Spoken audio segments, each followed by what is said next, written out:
ఈషా రెబ్బాతో పెళ్లి రూమర్స్ పై తాజాగా స్పందించాడు తరుణ్ భాస్కర్. ఈషా కేవలం స్నేహితురాలు కాదని, కొన్ని సంవత్సరాలుగా ఆమె తన జీవితంలో ముఖ్యమైన సహచరురాలిగా ఉన్నారని, అలాగే తమ సంబంధాన్ని త్వరలో ప్రకటించడానికి సరైన సమయం కోసం ఎదురుచూస్తున్నానని తెలిపాడు. పవన్ కళ్యాణ్ ఫ్యాన్స్ కు good news. Ustaad Bhagat Singh movie ఇప్పటికే చిత్రీకరణ పూర్తి చేసుకుంది. పోస్ట్ ప్రొడక్షన్ పనులలో భాగంగా డబ్బింగ్ వర్క్ తాజాగా మొదలైంది. ఈ విషయాన్ని తెలియజేస్తూ చిత్ర బృందం వీడియోను పంచుకుంది.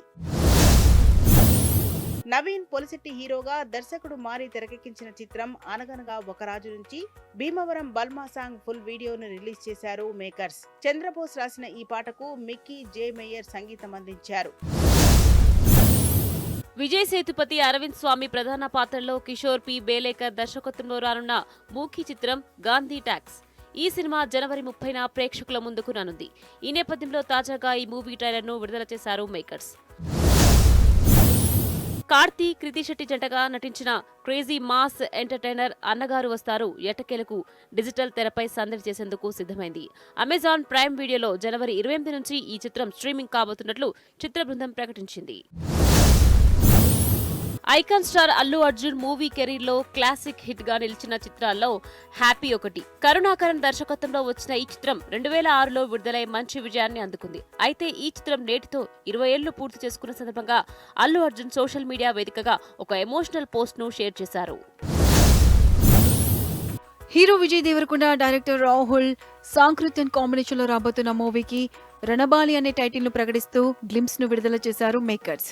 19వ శతాబ్దంలో బ్రిటిష్ పాలనలోని క్రూరత్వాన్ని వారు సృష్టించిన కరువు పరిస్థితులను కళ్లకు కట్టినట్లు చూపించారు. చివర్లో విజయ్ దేవరకొండను రణబాలిగా పవర్ఫుల్ లుక్ అందరినీ అట్రాక్ట్ చేస్తుంది. టాలీవుడ్ సీనియర్ నటుడు మురళీమోహన్ 5 దశాబ్దాలకు పైగా సినీ రంగంలో తనదైన ముద్ర వేశారు. తాజాగా తనకు పద్మ పురస్కారం దక్కడంపై చిరంజీవి వాళ్ళని కలిసి కంగ్రాచులేషన్స్ తెలిపారు. ప్రముఖ నటుడు మోహన్ బాబు పశ్చిమ బెంగాల్ ప్రభుత్వం నుంచి గవర్నర్ ఎక్సలెన్స్ పురస్కారం అందుకున్నారు. సినీ విద్యారంగాలకు ఆయన చేసిన సేవల్ని గుర్తించి ఆ రాష్ట్ర ప్రభుత్వం ఈ పురస్కారాన్ని ప్రకటించింది. కోల్కతాలోని లోక్ భవన్లో ఆ రాష్ట్ర గవర్నర్ సివి ఆనందబోస్ చేతుల మీదుగా ఈ పురస్కారాన్ని అందుకున్నారు. ఎన్టీఆర్ హీరోగా, జాన్వీ కపూర్ హీరోయిన్ గా డైరెక్టర్ కొరటాల శివ తెరకెక్కించిన మూవీ దేవర. ఈ సినిమా దేవర పార్ట్ 2 విషయంలో బిగ్ న్యూస్ బయటకు వచ్చింది. దేవర 2 షూటింగ్ ఈ ఏడాది మే నుంచి మొదలు కానుంది. వచ్చే ఏడాదిలోనే రిలీజ్ అవుతుందని కన్ఫర్మ్ చేశారు.